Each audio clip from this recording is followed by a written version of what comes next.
ನಮಸ್ಕಾರ ಸ್ನೇಹಿತರೆ, ನಮ್ಮ ಚಾನೆಲ್ಗೆ ಸ್ವಾಗತ. ಈ ಊರಿಗೆ ನಾನೇ ಒಡತಿ, ಪಂಚಾಯಿತಿ ಅಧ್ಯಕ್ಷೆಯೂ ನಾನೇ.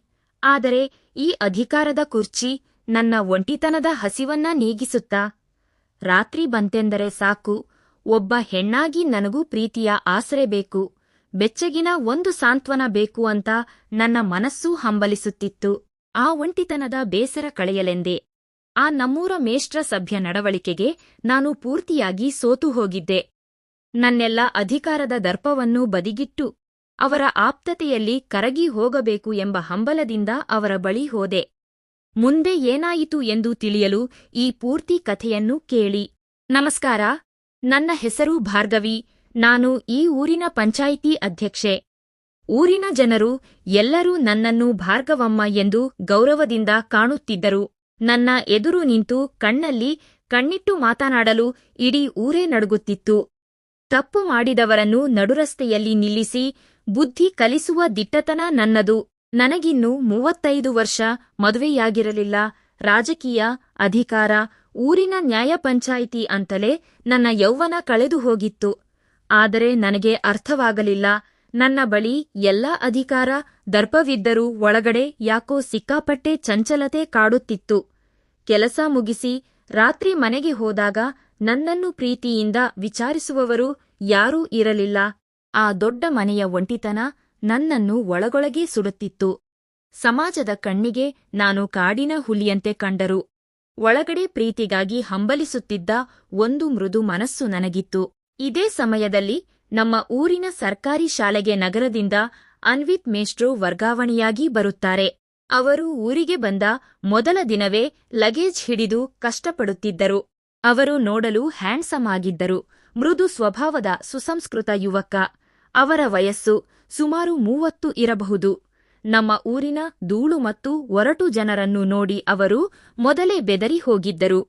ಇದೇ ಸಮಯದಲ್ಲಿ ಊರಿನ ಕೆಲವು ಪೋಖರಿ ಹುಡುಗರು ಮೇಷ್ಟ್ರನ್ನು ನೋಡಿ, "ಏನ್ ಸಾರ್, ಇಷ್ಟು ಸಭ್ಯವಾಗಿ ಬಂದಿದ್ದೀರಾ? ನಿಮ್ಮ ಪಾಠ ಇಲ್ಲಿ ಯಾರು ಕೇಳ್ತಾರೆ?" ಎಂದು ರೇಗಿಸುತ್ತಿದ್ದರು. ಪಾಪ ಅನ್ವಿತ್ ಮೇಷ್ಟ್ರಿಗೆ ಅವರಿಗೆ ಹೇಗೆ ಬುದ್ಧಿ ಹೇಳಬೇಕೆಂದು ತಿಳಿಯದೆ ಮುಜುಗರದಿಂದ ತಲೆ ತಗ್ಗಿಸಿ ನಿಂತಿದ್ದರು. ಆಗ ನಾನು ಪಂಚಾಯಿತಿ ಕಚೇರಿಯಿಂದ ಜೀಪಿನಲ್ಲಿ ಬರುತ್ತಾ ಈ ದೃಶ್ಯವನ್ನು ನೋಡಿದೆ. ತಕ್ಷಣ ಜೀಪ್ ನಿಲ್ಲಿಸಿ ಕೆಳಗಿಳಿದು ನನ್ನದೇ ಶೈಲಿಯಲ್ಲಿ ಆ ಹುಡುಗರ ಕಡೆ ಹೋದೆ. "ಏಯ್, ಮರ್ಯಾದೆಯಿಂದ ಇಲ್ಲಿಂದ ಹೋಗ್ತೀರೋ ಇಲ್ಲ ಪಂಚಾಯಿತಿ ಮರಕ್ಕೆ ಕಟ್ಟಿ ಹಾಕಲೋ?" ಎಂದು ಗದರಿಸಿದೆ. ಯಾವನಾದರೂ ಮೇಷ್ಟ್ರಿಗೆ ತೊಂದರೆ ಕೊಟ್ಟರೆ ಊರಿಂದಲೇ ಹೊರಹಾಕ್ತೀನಿ ಎಂದು ರೌದ್ರಾವತಾರದಲ್ಲಿ ತಾಕೀತು ಮಾಡಿದೆ. ಆ ಹುಡುಗರು ಗಡಗಡ ನಡುಗುತ್ತಾ ಅಲ್ಲಿಂದ ಕಾಲ್ಕಿತ್ತರು. ನಾನು ಅನ್ವಿತ್ ಮೇಷ್ಟ್ರ ಕಡೆ ತಿರುಗಿ, "ಬನ್ನಿ ಮೇಷ್ಟ್ರೇ, ನಮ್ಮೂರಿಗೆ ಸ್ವಾಗತ. ಯಾರಿಗೂ ಹೆದರ್ಬೇಡಿ, ನಾನಿದ್ದೇನೆ" ಎಂದು ಧೈರ್ಯ ಹೇಳಿದೆ. ಅವರು ತಮ್ಮ ಮುಗ್ಧ ಕಣ್ಣುಗಳಿಂದ ನನ್ನನ್ನು ನೋಡಿ ಮೆಲ್ಲಗೆ ವಂದಿಸಿದರು. ನಿಜ ಹೇಳಬೇಕೆಂದರೆ ವರ್ಷಗಳಿಂದ ಕಲ್ಲಾಗಿದ್ದ ನನ್ನ ಎದೆಯಲ್ಲಿ ಏನೋ ಒಂಥರ ಸಂಚಲನ ಶುರುವಾಯಿತು. ಅವರ ಆ ಒಂದು ಸಣ್ಣ ನಗು, ಆ ಮುಗ್ಧತೆ ನನ್ನ ಒಂಟಿ ಮನಸ್ಸಿನಲ್ಲಿ ಹೊಸ ಬಿರುಗಾಳಿಯನ್ನೇ ಎಬ್ಬಿಸಿತ್ತು. ಅನ್ವಿತ್ ಮೇಷ್ಟ್ರಿಗೆ ನಮ್ಮ ಹಳ್ಳಿಯ ಜೀವನ ಮತ್ತು ಇಲ್ಲಿನ ಒರಟು ಜನರಿಗೆ ಹೊಂದಿಕೊಳ್ಳಲು ಸಿಕ್ಕಾಪಟ್ಟೆ ಕಷ್ಟವಾಗುತ್ತಿತ್ತು. ಶಾಲೆಯಲ್ಲಿ ಮಕ್ಕಳು ಮಾತು ಕೇಳುತ್ತಿರಲಿಲ್ಲ.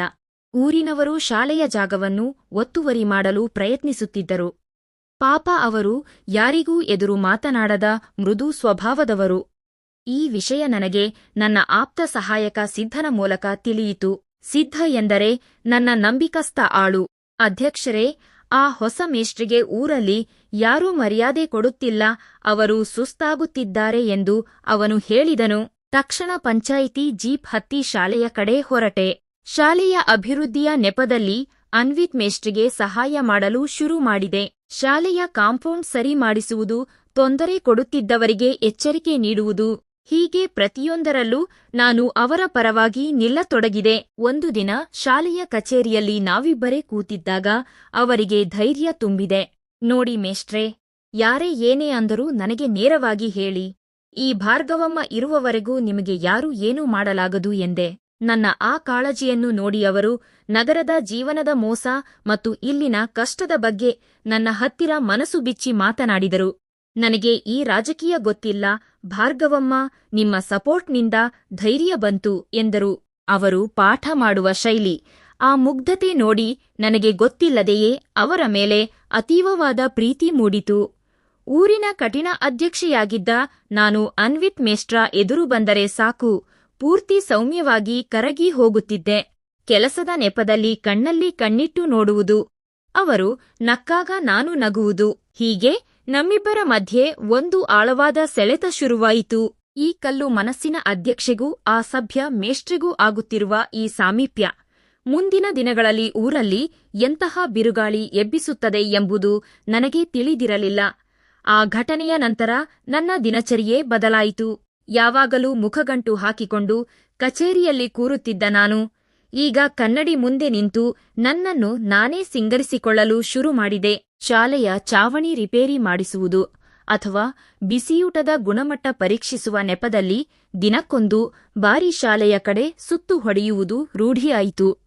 ನಾನು ಹೋದಾಗಲೆಲ್ಲ ಅನ್ವಿತ್ ಮೇಷ್ಟ್ರು ಗೌರವದಿಂದ ಎದ್ದು ನಿಂತು ನಮಸ್ಕರಿಸುತ್ತಿದ್ದರು. ಅವರ ಆ ಸಭ್ಯತೆ ನನ್ನ ಮನಸ್ಸನ್ನು ಬೆಣ್ಣೆಯಂತೆ ಕರಗಿಸುತ್ತಿತ್ತು. ಅವರು ನಾಚಿಕೆಯಿಂದ ತಲೆ ತಗ್ಗಿಸುವ ರೀತಿ ನನಗೆ ವಿಚಿತ್ರ ಖುಷಿ ನೀಡುತ್ತಿತ್ತು. ಆದರೆ ಈ ನಮ್ಮ ಭೇಟಿಗಳು ಶಾಲೆಯ ಅಟೆಂಡರ್ ಸೋಮನಿಗೆ ಕನ್ಫ್ಯೂಷನ್ ಹುಟ್ಟುಹಾಕಿತ್ತು. ಸೋಮ ಅಂದರೆ ಇಡೀ ಊರಿನ ಪಂಚಾಯಿತಿ ಮಾಡುವವನು. ನಾನು ಮೇಷ್ಟ್ರನ್ನು ಭೇಟಿ ಮಾಡಲು ಹೋದಾಗಲೆಲ್ಲ ಇವನು ಬಾಗಿಲ ಹತ್ತಿರ ನಿಂತು ಕದ್ದು ಕೇಳುತ್ತಿದ್ದ. ಒಂದು ದಿನ ನಾನು ಮತ್ತು ಮೇಷ್ಟ್ರು ಯಾವುದೋ ವಿಷಯಕ್ಕೆ ಜೋರಾಗಿ ನಕ್ಕಾಗ ಸೋಮ ಗಾಬರಿಯಿಂದ ಕೈಯಲ್ಲಿದ್ದ ಗ್ಲಾಸ್ಗಳನ್ನು ಕೆಳಗೆ ಹಾಕಿ ಒಡೆದು ಹಾಕಿದ. ಅಯ್ಯೋ ದೇವರೇ, ನಮ್ಮ ಕಠಿಣ ಅಧ್ಯಕ್ಷೆ ನಗುತ್ತಿದ್ದಾರಲ್ಲ, ಪ್ರಪಂಚಕ್ಕೆ ಏನೋ ಆಪತ್ತು ಬಂದಿದೆ ಎಂದು ಅವನು ಗಾಬರಿಯಿಂದ ಓಡಾಡುತ್ತಿದ್ದ. ಇತ್ತ ಊರಿನ ಟೈಲರ್ ಲಿಂಗಣ್ಣನಿಗೂ ಈ ವಿಚಾರ ಗೊತ್ತಾಯಿತು. ಊರಿನ ಬಸ್ ಸ್ಟ್ಯಾಂಡ್ ಹತ್ತಿರ ಇವನದ್ದೇ ಒಂದು ಸಣ್ಣ ಅಂಗಡಿ. ಇಡೀ ಊರಿನ ಹರಟೆಗಳು ಅಲ್ಲಿಯೇ ನಡೆಯುತ್ತಿದ್ದವು. ಅವನು ತನ್ನದೇ ಶೈಲಿಯಲ್ಲಿ ವ್ಯಂಗ್ಯದ ಮಾತುಗಳನ್ನು ಆಡಲು ಶುರುಮಾಡಿದ. ನಮ್ಮ ಅಧ್ಯಕ್ಷೆ ಈಗ ಸ್ಕೂಲ್ ಕಡೆ ಜಾಸ್ತಿ ಗಮನ ಹರಿಸುತ್ತಿದ್ದಾರೆ. ಈ ವಯಸ್ಸಿನಲ್ಲಿ ಅವರಿಗೆ ಎಬಿಸಿಡಿ ಕಲಿಯುವ ಆಸೆ ಬಂದಿದೆ ಅನ್ಸುತ್ತೆ ಎಂದು ಲಿಂಗಣ್ಣ ಡಬಲ್ ಮೀನಿಂಗ್ ಪಂಚ್ ಕೊಡುತ್ತಿದ್ದ. ಈ ಮಾತುಗಳು ಇಡೀ ಊರಿಗೆ ಹಬ್ಬತೊಡಗಿದವು. ಸಮಾಜದ ಕಣ್ಣಲ್ಲಿ ನಾನು ಒಬ್ಬ ದಿಟ್ಟ ಅಧ್ಯಕ್ಷೆಯಾಗಿದ್ದರು. ಮೇಷ್ಟ್ರ ಮುಂದೆ ಮಾತ್ರ ನನ್ನ ಅಧಿಕಾರದ ದರ್ಪವೆಲ್ಲ ಕರಗಿ ಪ್ರೀತಿ ಮಾತ್ರ ಉಳಿಯುತ್ತಿತ್ತು. ಈಗ ಕತೆಗೆ ಅಸಲಿ ವಿಲನ್ ಎಂಟ್ರಿ ಆಗುವ ಸಮಯ. ನನ್ನ ರಾಜಕೀಯ ವಿರೋಧಿ, ಕಳೆದ ಚುನಾವಣೆಯಲ್ಲಿ ಸೋತಿದ್ದ ಧನಪಾಲನಿಗೆ ಈ ವಿಷಯ ತಿಳಿಯಿತು.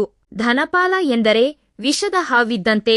ನನ್ನನ್ನು ಕೆಳಕ್ಕಿಳಿಸಲು ಕಾಯುತ್ತಿದ್ದ ಅವನಿಗೆ ಈ ಮೇಷ್ಟ್ರ ವಿಚಾರ ಒಂದು ಬ್ರಹ್ಮಾಸ್ತ್ರದಂತೆ ಸಿಕ್ಕಿತು. ಊರಿಗೆ ನ್ಯಾಯ ಹೇಳುವವಳು ಪರ ಊರಿನವನ ಜೊತೆ ಅಕ್ರಮ ನಡೆಸುತ್ತಿದ್ದಾಳೆ ಎಂದು ಅಪಪ್ರಚಾರ ಮಾಡಲು ಸ್ಕೆಚ್ ಹಾಕಿದ.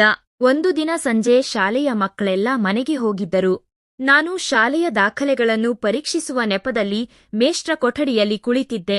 ಆ ಕತ್ತಲಾವರಿಸುತ್ತಿದ್ದ ಏಕಾಂತ ಕ್ಷಣಗಳು ನನ್ನಲ್ಲಿ ರೋಮಾಂಚನ ಸೃಷ್ಟಿಸಿದ್ದವು.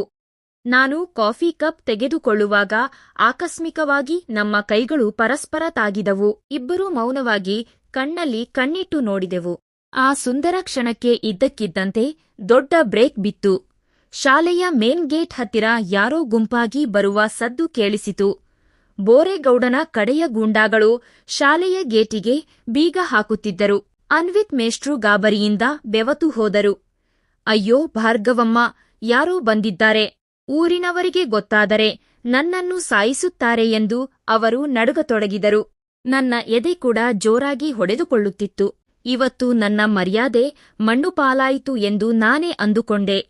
ಆದರೆ ಅಲ್ಲಿಗೆ ನನ್ನ ನಂಬಿಕಸ್ಥ ಸಿದ್ಧ ಸರಿಯಾದ ಸಮಯಕ್ಕೆ ಬಂದನು. ಸಿದ್ಧ ಮತ್ತು ಅವನ ಹುಡುಗರು ಹಿಂದಿನ ಗೋಡೆ ಹಾರಿ ಒಳಗೆ ಬಂದರು. ಸಿದ್ಧ ತನ್ನ ಬುದ್ಧಿವಂತಿಕೆಯಿಂದ, ಏಯ್, ಇಲ್ಲಿ ಅಧ್ಯಕ್ಷರು ಸ್ಕೂಲ್ ಕೆಲಸದ ಬಗ್ಗೆ ಮೀಟಿಂಗ್ ಮಾಡುತ್ತಿದ್ದಾರೆ, ಹೊರಗೆ ಹೋಗಿ ಎಂದು ಆ ಗೂಂಡಾಗಳನ್ನು ಬೆದರಿಸಿ ಓಡಿಸಿದ. ಆ ರಾತ್ರಿ ನಾವು ಸ್ವಲ್ಪದರಲ್ಲೇ ಪಾರಾದೆವು. ಸಿದ್ಧ ನನಗೆ ಎಚ್ಚರಿಕೆ ಕೊಟ್ಟು ಹೋದ. ಆದರೆ ನನ್ನ ಮನಸ್ಸು ಮಾತ್ರ ಅನ್ವಿತ್ ಮೇಷ್ಟ್ರ ಮೇಲಿನ ಪ್ರೀತಿಯಲ್ಲಿ ಮುಳುಗಿ ಹೋಗಿತ್ತು. ಈ ಪ್ರೀತಿ ಮುಂದೊಂದು ದಿನ ಇಡೀ ಊರಿನ ಮುಂದೆ ನನ್ನನ್ನು ಹೇಗೆ ರೊಚ್ಚಿಗೇಳುವಂತೆ ಮಾಡಿತು ಎಂಬುದನ್ನು ಕೇಳಿ. 2 ದಿನ ಅನ್ವಿತ್ ಮೇಷ್ಟ್ರು ಭಯದಿಂದ ಶಾಲೆಯ ಕ್ವಾರ್ಟರ್ಸ್ನಿಂದ ಹೊರಬರಲೇ ಇಲ್ಲ.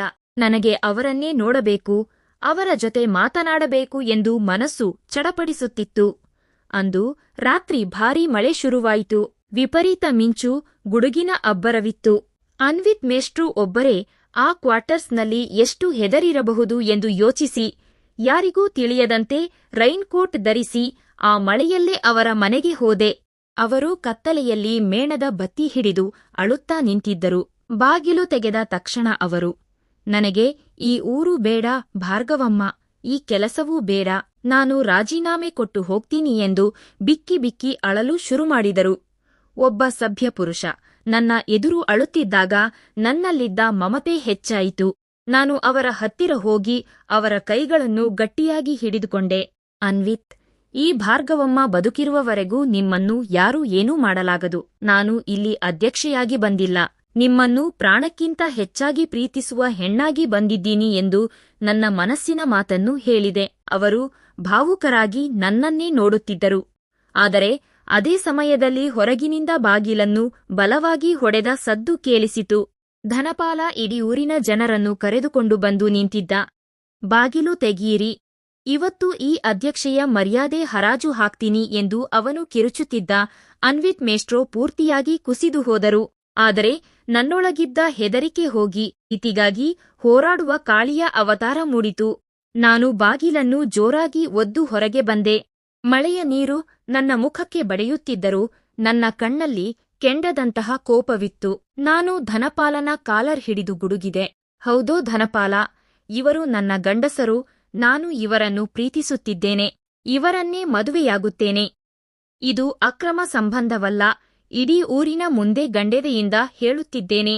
ತಾಕತ್ತಿದ್ದರೆ ನನ್ನನ್ನು ತಡೆಯಿರಿ ಎಂದು ಸಿಂಹದಂತೆ ಗರ್ಜಿಸಿದೆ. ನನ್ನ ಆ ದಿಟ್ಟತನ ಮತ್ತು ಪ್ರಾಮಾಣಿಕತೆಯನ್ನು ನೋಡಿ ಊರಿನ ಜನರೇ ಬೆರಗಾದರು. ಧನಪಾಲನ ಕೈಯಲ್ಲಿದ್ದ ದೊಣ್ಣೆ ಕೆಳಗೆ ಬಿತ್ತು. ಅನ್ವಿತ್ ಮೇಷ್ಟ್ರಿಗೂ ಆ ಕ್ಷಣದಲ್ಲಿ ಎಲ್ಲಿಲ್ಲದ ಧೈರ್ಯ ಬಂದು ನನ್ನ ಪಕ್ಕ ಬಂದು ನಿಂತರು. ನಾವು ಒಟ್ಟಾಗಿ ಊರಿನ ಜನರ ಮುಂದೆ ಹೆಜ್ಜೆ ಹಾಕಿದೆವು. ಇದು ಕೇವಲ ಅಧಿಕಾರದ ಕಥೆಯಲ್ಲ, ಪ್ರೀತಿಯ ಬಲೆಯಲ್ಲಿ ಸಿಲುಕಿದಾಗ ಬರುವ ಸುಂದರ ಜಯದ ಕಥೆ. ಸ್ನೇಹಿತರೆ, ಈ ಕಥೆಯಿಂದ ನಾವು ಕಲಿಯಬೇಕಾದ್ದು ಏನೆಂದರೆ, ಎಷ್ಟೇ ಅಧಿಕಾರ, ಅಂತಸ್ತು ಇದ್ದರೂ ಪ್ರತಿಯೊಬ್ಬರಿಗೂ ಪ್ರೀತಿಯ ಆಸರೆ ಬೇಕೇ ಬೇಕು. ಸಮಾಜ ಏನೇ ಹೇಳಲಿ, ನಮ್ಮ ಪ್ರೀತಿಯ ಮೇಲೆ ನಮಗೆ ನಂಬಿಕೆ ಇದ್ದಾಗ ಭಾರ್ಗವಿಯಂತೆ ನಾವು ಸ್ವಾಭಿಮಾನದಿಂದ ಸತ್ಯವನ್ನು ಒಪ್ಪಿಕೊಳ್ಳಬೇಕು. ಸತ್ಯಕ್ಕೆ ಯಾವಾಗಲೂ ಗೆಲುವು ಖಚಿತ. ಧನ್ಯವಾದಗಳು.